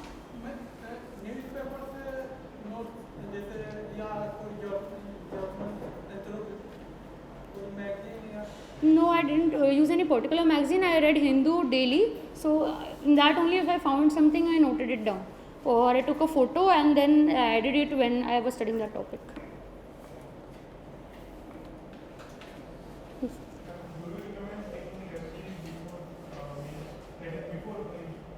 For this means, or the next year? For the next year. So for the next, you can take a test series. I also took one test series in my second attempt. So what you can do is you can complete a particular topic and then give that sectional test. For example, 2.1, 2.2 and 2.3 you have covered, so you can give a test of that. So in this way what you will do is your whole syllabus will be covered once. So you can give the full length after the prelims, but you can give the sectional ones along with the, so first complete anthropology, you can give the sectional side by side, and if some are left you can give them when you are doing GS. So you can revise in the night and give one test in the middle. In my third attempt I took, in my second attempt I did not. In my second attempt I was very underprepared for GS. So in my third attempt I focused on GS, and whenever I completed a topic of GS, I wrote a test of GS of that subsection. So for example, if I covered history, I wrote a test of history. If I completed international relations, I wrote a test for international relations. And in, yeah, I joined in October after the results of prelims came in my second attempt, and after that I joined a year-long test series. I joined in Vision. It was nice overall, and you can also join daily answer writing for GS, I think. Anything else? It is also about adhering to the word limit, both GS and anthropology. GS specifically, say 10 marks you are given 2 pages and 50 words, 15 marks, 250 words. Did you always use the whole pages? Like it's psychological thing, and I'm never able to fill the whole pages for a 150 marks. For a 150 word question, if I try to write 150 words, then I'm not able to complete the whole paper. Can we truncate it 120 words, 125 words? What is your view? Because if I see topper copies, so many of them have filled the pages. Not commenting on the quality of it, but still they are able to write. Yes. So firstly, you cannot compare yourself with everybody because everybody's handwriting size is different. So my handwriting was also very small. So initially I was also having a little problem in completing the 2 pages. But a lot of people say that you should write to show more so that the examiner will have a positive view. I don't know if it's true, but I expanded my writing a little. I think it will also help the examiner if your writing is small. Otherwise, it's not the case. I'll say that you don't have to write a full 2-page answer in every answer. It's not possible in the real exam, especially in the last half an hour when you will be writing the 10 markers. But if you know the answer well and good, then you can write the 2 pages, especially in history, geography. If you will be drawing a map or a diagram, suppose in geography you are showing a map of where the coal mines are, then when you will be writing the rest of the answer, then your 2 pages can be covered. But if it's not necessary to cover it every time, and for at least 3-4 answers, you can leave it. Even for the 15 markers, when you don't know, especially in GS3, then you can leave 1 page and write 2 pages. But I'll say that if your writing is small, then try to expand it, and if that's not the case, then try to do some value addition, like you can add a graph if it's GS3, you can add diagrams, you can add certain quotations in the end. He's asking something. How did you deal with questions for which you didn't know the answer? In GS? In GS or Anthro, did you leave it? Some people say you should leave it, you shouldn't show dishonesty. No. Some people will say write something so that you can salvage some marks. See, it's not about being dishonest. If you have studied consistently for 1 year, it's not possible that you will not know anything about it. It's not being dishonest, it's being honest with yourself. So if you know even a little about it, please write it, I'll say. So for example, this year in GS3 there was a question on blue LED. It was given Nobel Prize. So I didn't know a lot about it. Similarly, there was a question on S400. So UPSC has never asked about a particular defense system in depth. But whenever you read the newspaper, you know a little about it. So maybe I was wrong, but I got good marks in GS3. So most people have got in 70s, I've got 99 in GS3. And I think it worked because at least what I know I'll try to show. So when there was the LED answer, I firstly wrote about general LEDs because I knew that from prelims. In prelims there is a question on LED. And then I wrote about blue LEDs, whatever I knew about them. So obviously I don't know much, but at least I can say that okay, they'll not harm our eyes or whatever. So you can write the basic you know. And similarly for S400. So it's not being dishonest. Obviously you should not write wrong things. Like if you don't know anything about it, then you should, like I will give you an example of this also. For example, there was this, in this year only GS3, there was question on, no, GDP1 I knew quite well. In the GS3 there was answer on WHO air quality guidelines. So I didn't know that WHO has released particular guidelines and it has also revised it. So I was quite stumped. So I didn't talk about what it talked about, but I talked about air pollution in general. I talked about how Delhi is like the worst. I mentioned the report, and then I mentioned how Delhi's pollution where Delhi pollution comes from. So I showed a graph of this, and then I mentioned how WHO is really concerned about these things, and it says that general things it will obviously say that okay, please do this, please do that. Some things that everyone will suggest, you can mention that. It's not being dishonest. We're trying the minimum. An examiner knows that you will not know everything. They don't expect you to know 20. They just are seeing that which person is making the effort. You know why? Because after all, we are selecting civil servants. So we don't know the answer always, but we need to know which person is trying. But you have to maintain honesty with yourself and the examiner while trying. So don't write incorrect things. By chance, if you remember a fact incorrectly, that's a different thing. I also mentioned a fact incorrectly, but that's not being dishonest. That's like a mistake, a genuine mistake. But if you are like जानबूझ के आप गलत लिख रहे हो तो वो चीज़ गलत है. You can ask. And if you are making notes on a table to find a topic, then how intensive we should search and how extensive we should make notes for a particular topic? For anthropology. Yeah, for anthropology. So I'll say that don't be too extensive and don't limit yourself to one book. So for example, if I am talking about socio-cultural anthropology, then don't limit yourself to only N.K. Webster's book, because it's very good in some topics, but it's not good in all the topics. So you can read Muniratnam along with it, or any other thing. So for example, if you're talking about the theories, then you can read the University of California's website, and you can touch it up with the Gayana Upadhyay. So in this way, two are more than enough in my opinion. But if a particular topic is there where you are not finding good sources, then you need to look more. For example, in village studies, I found it difficult. So I looked a little until I was satisfied. But that is not something that you have to know, keep on doing at that moment only. You can move forward, and when you have completed the syllabus, you can come again. Then maybe your mind is broadened, you can write more better things. So like, don't waste time. When I say that be extensive with certain topics, don't waste your time, don't misunderstand me. So every topic has certain importance, and don't give it more than that. First study the previous year questions, make a list of them. I also made a list of, I divided all the questions syllabus wise. I can share that PDF with you, and it had questions till 2020, and so I'll understand that which chapter has more questions, so you can give importance to that. You can do extensive research for that one, but don't do extensive things for something that might not come as well. Sometimes what happens, we search some topic on Google and we could not find, we find like thinkers, generalist thinkers, they are not in anthropology.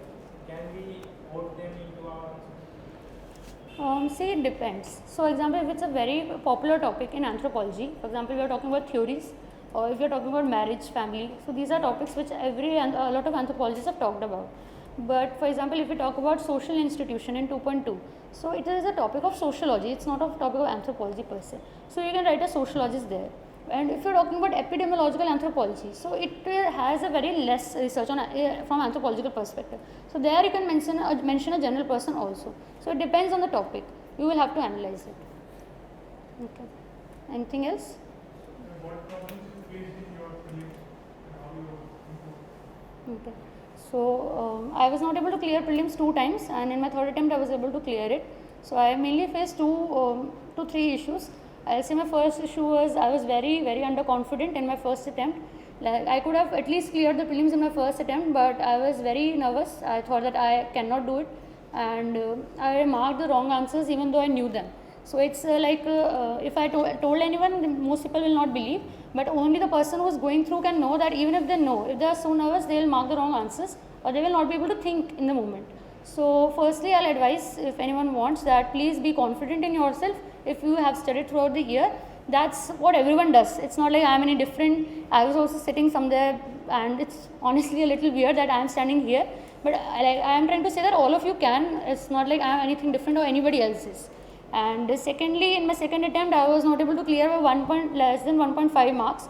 Like my marks were like only 1 mark difference was there, so it was a little difficult. But the problem was that I attempted more than I could digest.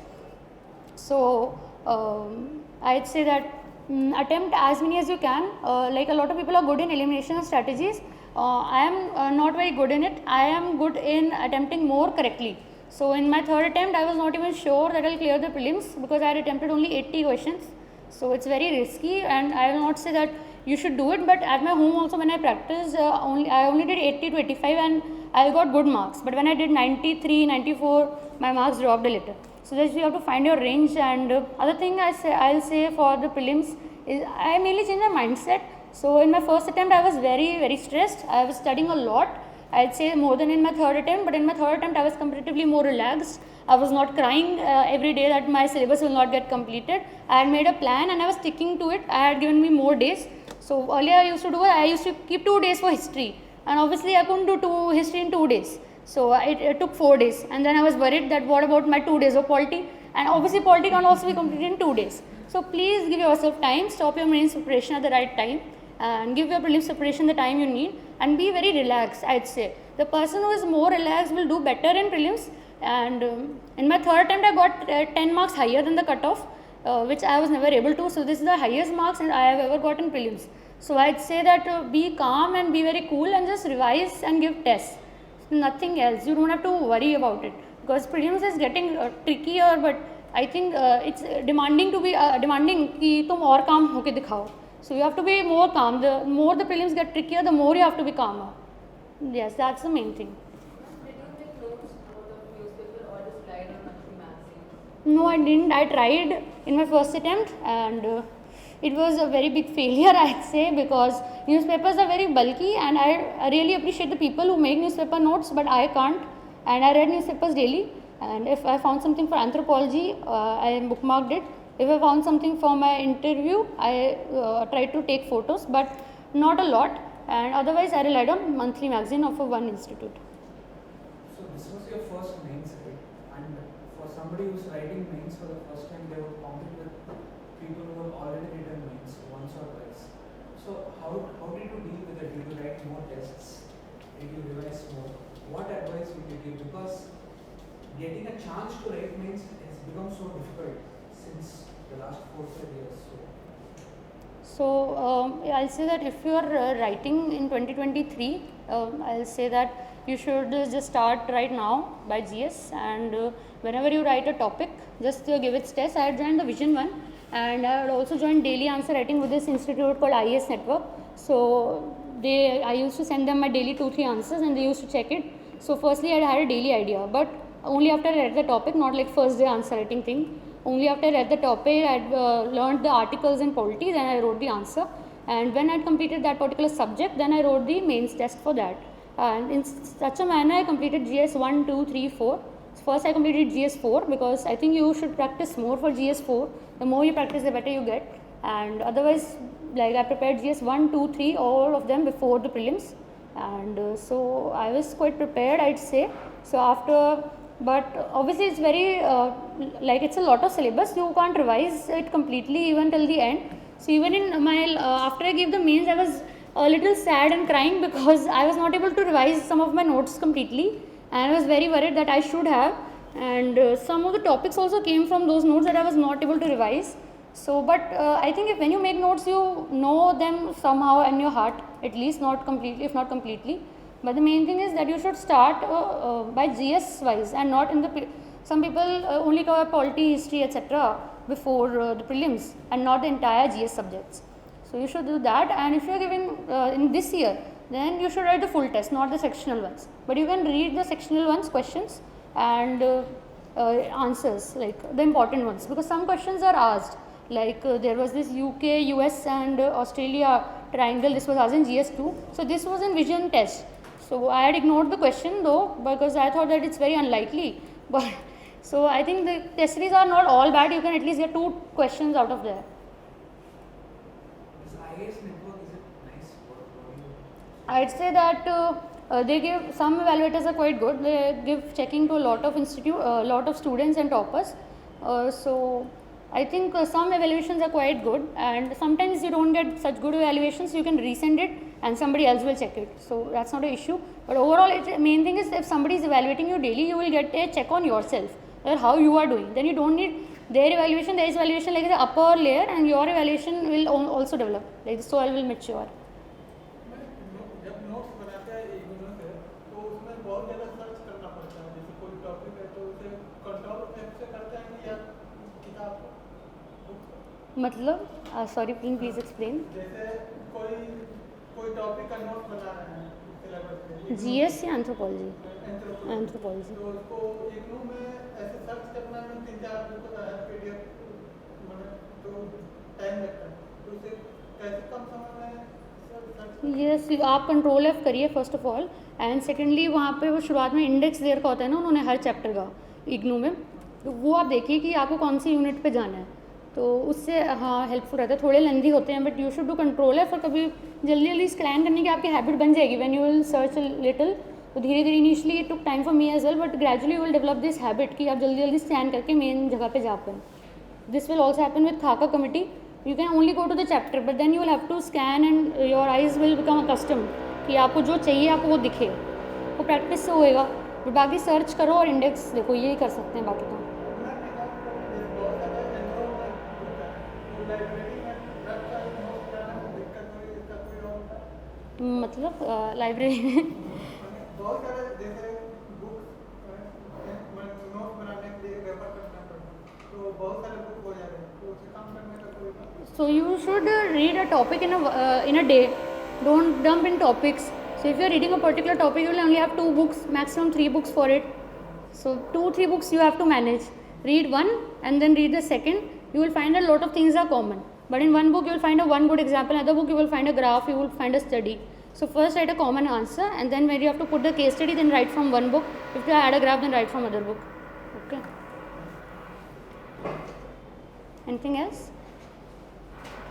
Okay, thank you so much. Thank you. Started for anthropology. I'll start very soon. So on Telegram channel is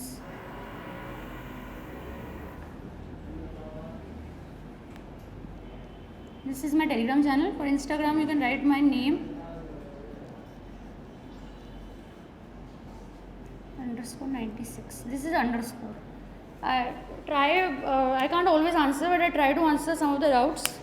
I hope I have covered it nicely and some of you might get help from what I've said. Thank you so much.